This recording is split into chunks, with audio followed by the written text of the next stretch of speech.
Guardo bem fundo uma memória de quando eu tinha 7 anos. Tá tão presente em mim que consigo revivê-la nesse exato momento. Tem a ver com a minha família. Eu tinha acabado de começar a jogar futebol levando a sério. Antes disso, eu apenas jogava na rua com os meus amigos da Ilha da Madeira. E quando eu digo rua, eu não me refiro a qualquer uma rua sem pavimento. Eu me refiro a uma rua mesmo. Não tinha traves e nem nada disso. E quando passava um carro, a gente tinha que parar de jogar. Eu era feliz fazendo isso todos os dias. Mas o meu pai, ele era roupeiro do Andorinha, um time da Madeira. E ele passava a vida tentando me convencer a ir jogar no time de base do clube. E eu sabia que aquilo o deixaria muito orgulhoso. Então, eu decidi ir. No primeiro dia, eu me deparei logo com uma série de regras que eu não entendia. Mas mesmo assim eu gostei. Fiquei viciado na estrutura e na sensação de vencer. Meu pai, que tinha uma grande barba e suas calças de trabalho, assistia todos os jogos do lado do campo. Ele adorava. Mas minha mãe e as minhas irmãs, elas não tinham qualquer interesse em futebol. Todas as vezes, durante o jantar, meu pai tentava convencer elas para irem me ver jogar. Era como se fosse meu primeiro empresário. Eu me lembro de voltar para casa com ele depois dos jogos e ele dizer: "Hoje o Cristiano marcou um gol." E elas falavam: "Que bom." E só, não ficavam muito entusiasmadas. No jogo seguinte, ele chegou em casa muito orgulhoso e falou: "Hoje o Cristiano marcou 2 gols." A emoção delas?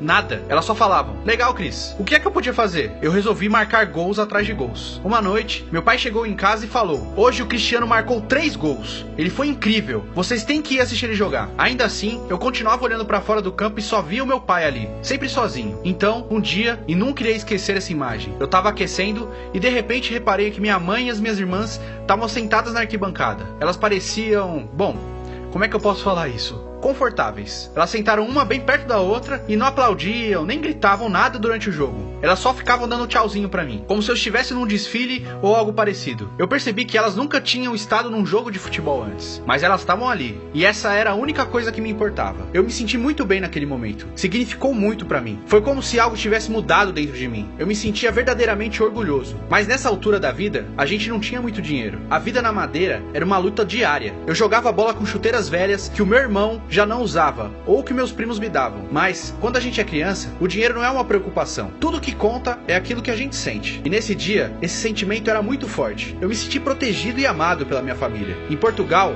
a gente diz: "É o menino querido da família." Lembro disso com muita nostalgia. Sobretudo porque esse período da minha vida acabou por ser muito curto. O futebol me deu tudo, mas também me afastou de casa quando eu não estava muito preparado para isso. Quando eu tinha só 11 anos, eu tive que deixar a Madeira e me mudar para a academia do Sporting. Esse foi o período mais difícil da minha vida. É uma loucura para mim pensar nisso agora. O meu filho, Cristiano Júnior, tem nesse momento 8 anos de idade. Se parar para pensar em como me sentiria se, dentro de 3 anos, eu tivesse que fazer as malas dele e enviar ele para Paris ou Londres, ia ser impossível. E eu tenho a certeza que também pareceu impossível para os meus pais. Mas eu tinha um sonho, e aquela era a única oportunidade de conseguir. Então, eles me deixaram ir, e eu fui. Eu chorava quase todos os dias. Ainda estava em Portugal, mas era como se eu tivesse me mudado para outro país. O meu sotaque da Madeira era muito diferente. A cultura também era diferente. Não conhecia ninguém e me sentia muito sozinho. A minha família só podia me visitar de 4 em 4 meses, mais ou menos. E eu sentia tanto a falta deles que cada dia era doloroso. Mas foi o futebol que me fez aguentar. Eu sabia que conseguia fazer coisas dentro de campo que os outros meninos da base do Sporting não eram capazes. Me lembro perfeitamente da primeira vez que eu ouvi um dos meninos comentar com o outro: "Você viu o que ele fez? Esse moleque é um animal." Comecei a ouvir isso sempre, até da parte dos técnicos. Mas então, alguém sempre falava: "Sim, joga muito, mas é uma pena que ele seja tão pequenininho." E é verdade, eu era bem magrinho, eu não tinha músculos. Foi então que eu tomei uma decisão aos 12 anos. Eu sabia que tinha muito talento, mas eu decidi que ia trabalhar mais pesado que qualquer um. Iria parar de jogar como uma criança, iria deixar de agir como uma criança, eu ia treinar como se pudesse ser o melhor jogador do mundo. Eu não sei explicar de onde veio esse sentimento, mas eu sei que estava dentro de mim. É como uma fome que nunca desaparece. Quando eu perco um jogo, parece que eu tô literalmente morrendo de fome. Quando eu ganho, é como se eu ainda tivesse com muita fome, mas acabei de comer uma pequena migalha. Essa é a única forma que eu consigo contextualizar esse sentimento. Comecei a fugir à noite do dormitório só pra ir treinar, pra ficar mais forte e mais rápido. Depois disso, quando eu entrava no campo, as mesmas pessoas que antes cochichavam: "É bom, mas é tão magro", agora olhavam pra mim com espanto. Quando eu fiz 15 anos, eu me virei pra alguns dos meus amigos de time e falei: "Um dia eu vou ser o melhor jogador do mundo." E eu me lembro bem disso, porque eles caíram na risada. Eu não tava nem sequer no time principal do Sporting,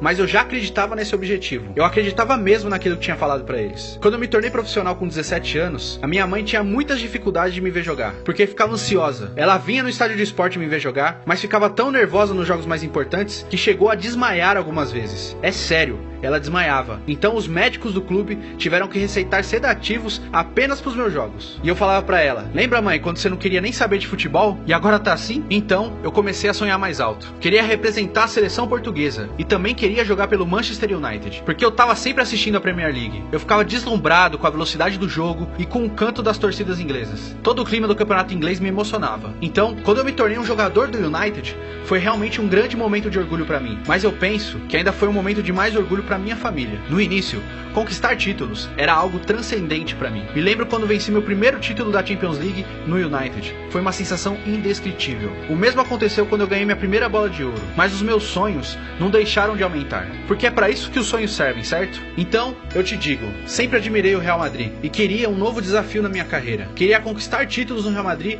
e queria quebrar todos os recordes. Resumindo, eu queria me tornar uma lenda do Real Madrid. Eu consegui feitos incríveis por lá ao longo dos últimos 9 anos. Mas, pra ser sincero, os sentimentos que despertam com a conquista de títulos agora são diferentes. Especialmente nos últimos 2 anos.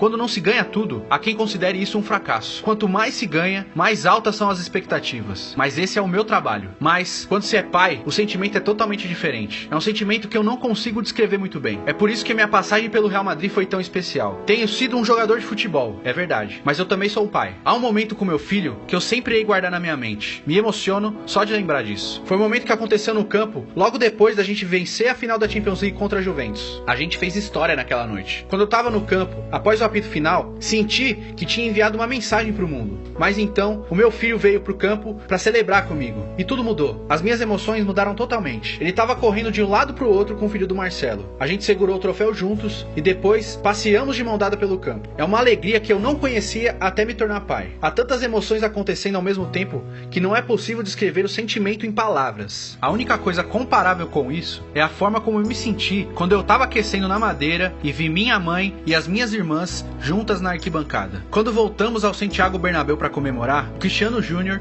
e o Marcelinho estavam jogando bola na frente da nossa torcida. Foi uma cena bem diferente daquela quando eu jogava nas ruas da Madeira, quando eu tinha a mesma idade que meu filho. Mas espero que para o meu filho o sentimento seja o mesmo que eu tinha, o menino querido da família. Vencer continua sendo a minha maior ambição, mesmo ao final da minha passagem pelo Real Madrid. Acho que eu já nasci assim, mas eu não tenho dúvidas que aquilo que sinto após uma vitória mudou. Este agora é um novo capítulo da minha vida. Eu mandei gravar uma mensagem especial nas minhas novas chuteiras. Fica junto do calcanhar. E essas palavras são a última coisa que leio antes de apertar os cordões da chuteira e ir pro campo. É uma espécie de último lembrete, uma motivação derradeira. Ela diz: o sonho do menino. Talvez agora vocês me entendam. É óbvio que minha missão continua a ser a mesma de sempre. Quero continuar quebrando todos os recordes no futebol. Quero vencer o maior número de títulos possível. É algo que faz parte da minha natureza. Mas aquilo que ficará para sempre comigo do meu tempo em Madrid e que certamente eu contarei para os meus netos quando eu tiver 95 anos, é o que senti ao caminhar sobre o campo de mão dada com meu filho. Aquele ali foi o passeio dos campeões.